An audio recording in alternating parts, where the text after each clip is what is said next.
Psychologists hold immense authority. They navigate humanity at its most vulnerable, shaping long-term mental health trajectories and directly influencing major legal outcomes. Leaving professionals to rely entirely on their own gut instinct or personal morality in these high-stakes situations is dangerous. It creates a vacuum where unconscious bias, inappropriate boundaries, and exploitation easily take root. To navigate these gray areas, the American Psychological Association established a universal standard, the APA Ethics Code. The Ethics Code creates the essential architecture of trust between the psychological profession and the public. The code operates on two distinct layers.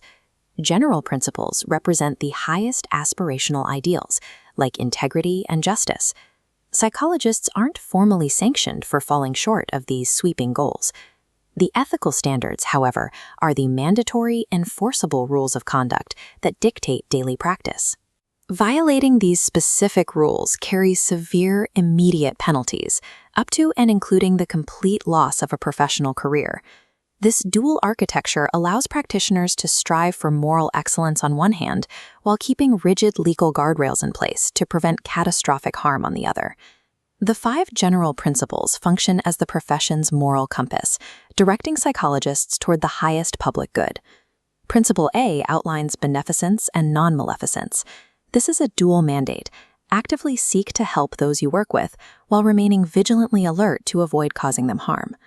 Principle D focuses on justice. It requires professionals to ensure fair, unbiased access to services and to advocate for broader societal equity.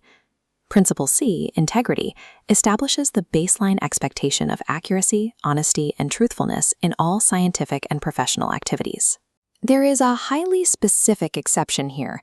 Deception is strictly banned unless it is ethically justifiable in specific research scenarios.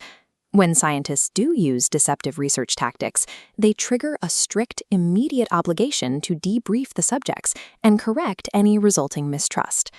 These aspirational goals chart a clear moral course, but the realities of human bias, clinical needs, and sensitive research require concrete boundaries to function safely in the real world.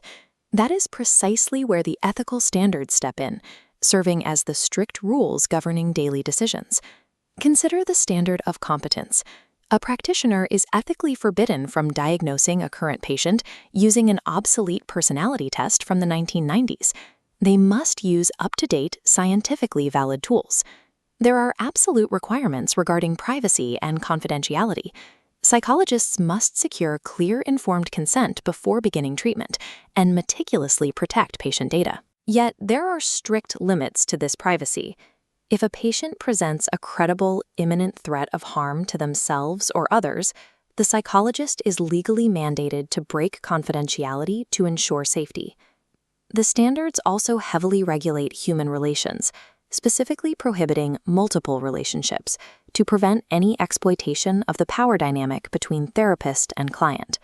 For example, a therapist cannot ethically serve as a character witness in their own client's divorce proceeding. Stepping into that legal role compromises their objectivity and damages the therapeutic boundary. These ethical standards function as definitive boundary lines, separating professional care from destructive malpractice. When an ethical standard is actually broken in the real world, the code dictates exact procedural steps for response.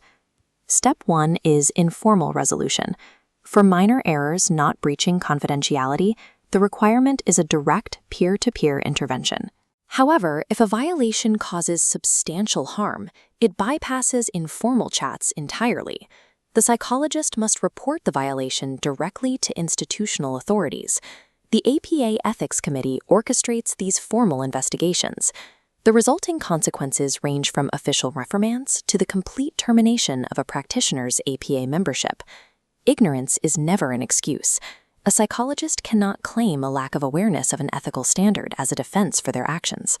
These APA actions frequently trigger notifications to state licensing boards, leading to the revocation of a psychological license and the total loss of a livelihood. The general principles serve as the compass pointing toward the highest moral good. The ethical standards provide the unyielding guardrails, enforcing the boundaries required to safeguard the dignity and safety of the human beings they serve.